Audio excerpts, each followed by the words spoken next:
Sono Barbara, sono la titolare di Capra e Cavoli, che è in via Sebenico, nello storico quartiere Isola.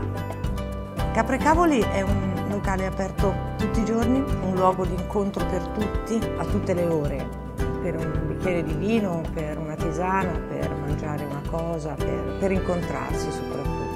Si può leggere un libro, suonare la chitarra e soprattutto chiacchierare, con della buona musica.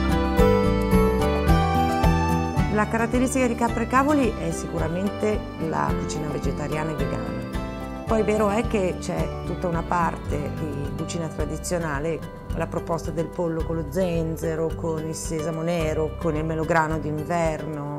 Sicuramente il piatto unico Capra e Cavoli è un polpettone profumato all'arancio con un cono di riso nero, che è un piatto molto interessante. Poi sicuramente pollo al curry, piuttosto che l'arrosto vegetale, la pasticceria vegana è molto interessante. Un saluto agli amici di Love Resto, vi aspetto da me, da Capra e Cavoli.